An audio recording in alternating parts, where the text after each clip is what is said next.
चंद्रयान 3 का आखिरी बटन दबाया। इसरो के वैज्ञानिक चांद की धरती पर उतरने लगा।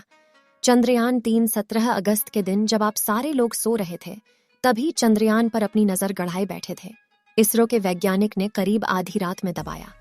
आखिरी बटन इसरो के वैज्ञानिक न दोस्तों, इसरो के वैज्ञानिक के खिलाफ षड्यंत्र रचने वाला चीन भी हुआ हैरान साथियों, जिसे देखकर रूस अपना 25 को छोड़कर ये सोच रहा होगा कि भारत शायद इससे डर जाएगा, लेकिन कोई फर्क ही नहीं पड़ा इसरो को इससे, बल्कि उन्होंने तो ट्वीट करके रूस को बधाई दे दी है और बोले कि चलो चांद अब पर मिलेंगे। जहां चांद की कक्षा में परिक्रमा कर रहा है चंद्रयान 3। और एक बड़ी खबर यह है कि 17 अगस्त के दिन भारतीय स्पेस एजेंसी ने हमारे इस बाहुबली स्पेसक्राफ्ट का आखिरी बटन दबा दिया है, जिससे चंद्रयान 3 से चांद की यात्रा में 2 बड़े बदलाव होंगे। दरअसल 5 अगस्त के दिन इसरो के वैज्ञानिक ने चंद्रयान 3 को चांद के गुरुत्वाकर्षण की ओर धकेल दिया था और उस दौरान चांद ने अपनी 164 किलोमीटर इंटू 18,072 किलोमीटर की अंडाकार कक्षा में पकड़ लिया था, जिसके बाद समय समय पर लूनर ऑनऑर्बिट अरमान वर्ग परफॉर्म करके लगातार की कक्षा को घटाया जा रहा था। और अब 16 अगस्त के दिन चंद्रयान 3 के अंडाकार कक्षा को घटाकर इसे 100 किलोमीटर इंटू 100 किलोमीटर की गोलाकार कक्षा में भेजा गया। यह प्रक्रिया डीआर मीटिंग के नाम से जानी जाती और इसरो के वैज्ञानिक इसे चांद की 5वीं ऑन ऑर्बिट में कर दिए हैं।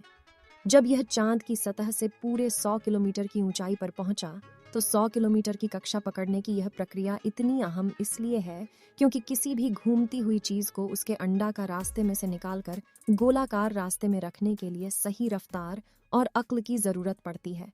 और जैसा कि आप जानते हैं कि चांद की कक्षा में चंद्रयान 3 का प्रोपल्शन मॉड्यूल कई सालों तक लगातार घूमता रहेगा।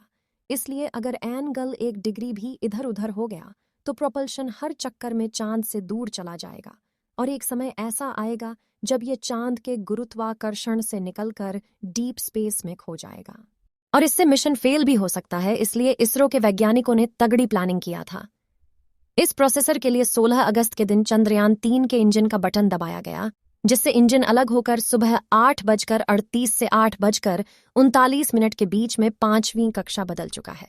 100 इंटू 100 किलोमीटर की ऑर्बिट होगी। ध्यान देने वाली बात तो यह है कि इस प्रोसेसर के सभी स्टेप पहले से ही चंद्रयान 3 के आर्टिफिशियल इंटेलिजेंस सॉफ्टवेयर में फिट कर दिए गए हैं।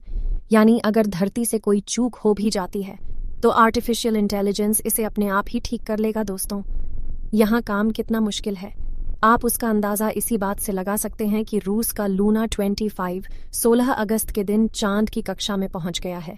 यानी धरती से चांद की पहली कक्षा तक के सफर को चुटकियों में करने वाला रूस चांद की पहली और 5वीं ऑन ऑर्बिट तक पहुंचने के लिए रूस का लूना अगले 5 से 6 दिनों तक चक्कर काटता रहेगा। अब चंद्रयान 3 की बात करें तो आज 16 अगस्त के दिन 100 किलोमीटर के ऑन ऑर्बिट में धमाकेदार एंट्री करने के बाद हमारा चंद्रयान कक्षा में कुछ दिन आराम से चक्कर लगाएगा। लेकिन उससे पहले 17 अगस्त को किसी कक्षा में चक्कर लगाते हुए चंद्रयान 3 का प्रोपल्शन मॉड्यूल इसके लैंडर मॉड्यूल से अलग हो गया। साथियों, इस प्रोसेसर को करने के लिए स्पेसक्राफ्ट के दोनों हिस्सों को जोड़ने वाले हुक खोल दिए गए, जिसके बाद पिछले हिस्से की रफ्तार धीरे धीरे कम की जाएगी ताकि आगे वाला हिस्सा अपनी कक्षा में आगे बढ़ जाए और बिना किसी नुकसान के दोनों हिस्से अलग हो जाएं।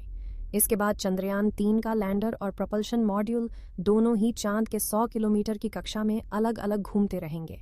प्रोपल्शन मॉड्यूल तो यहाँ इसी तरह से चक्कर लगाता रहेगा, लेकिन 20 अगस्त के दिन चंद्रयान 3 का विक्रम लैंडर अकेले ही चांद की ऑन ऑर्बिट और कम करके 100 इंटू 30 किलोमीटर की ऑर्बिट पकड़ेगा और जहां से 30 किलोमीटर की ऊंचाई से वह अपनी रफ्तार को धीरे धीरे कम करते हुए चांद की सतह की तरफ बढ़ेगा। आपको बता दें कि इस दौरान पहले तो लैंडर की रफ्तार को बढ़ाकर इसे सतह की तरफ धकेला जाएगा, लेकिन सतह के नजदीक पहुंचते हुए इसकी रफ्तार को धीरे धीरे कम किया जाएगा। दोस्तों, लैंडिंग के दौरान चंद्रयान 3 के विक्रम लैंडर की रफ्तार कई हजार किलोमीटर से घटाकर सिर्फ 7.2 किलोमीटर प्रति घंटा कर दी जाएगी। जो काम इसमें लगे लेजर की मीटर और लेजर डॉपलर की मदद से किया जाएगा, जिससे यह चांद की सतह को छूते ही रफ्तार से आने वाले प्रेशर की वजह से टूटकर बिखर न जाए और चांद की सतह पर सॉफ्ट लैंडिंग कर पाए। इस तरह से अपने सफर में आगे बढ़ते हुए 23 अगस्त के दिन शाम के करीब 5:47 पर चंद्रयान 3 का विक्रम लैंडर चांद की सतह पर कदम रखेगा। जिसके बाद यह अगले 1 दिन यानी पृथ्वी के 14 दिनों तक चांद पर एक्सपेरिमेंट करेगा, जिसमें इसकी सहायता इसके अंदर मौजूद 26 किलो का रोबोट यानी प्रज्ञान रोवर करेगा। जहां विक्रम लैंडर चांद की सतह पर जांच करने के लिए नहीं गया है, बल्कि यह सिर्फ एक जगह खड़ा होकर अपना काम करेगा और अपने उपकरणों की मदद से ये डेटा कलेक्ट करेगा। जबकि दूर दराज के इलाकों में डेटा कलेक्ट करने के लिए इसके साथ चांद पर भेजे गए प्रज्ञान रोवर का इस्तेमाल किया जाएगा। दोस्तों, जैसा कि आप जानते हैं कि वैज्ञानिक डेटा के सिवाय कुछ दावा नहीं करते। ऐसे में इसरो के चीफ सोमनाथ ने चंद्रयान-3 को लेकर ऐसा दावा कर दिया है जो सुनकर आपका सीना गर्व से चौड़ा हो जाएगा और भारत के दुश्मनों की टेंशन BRH जाएगी।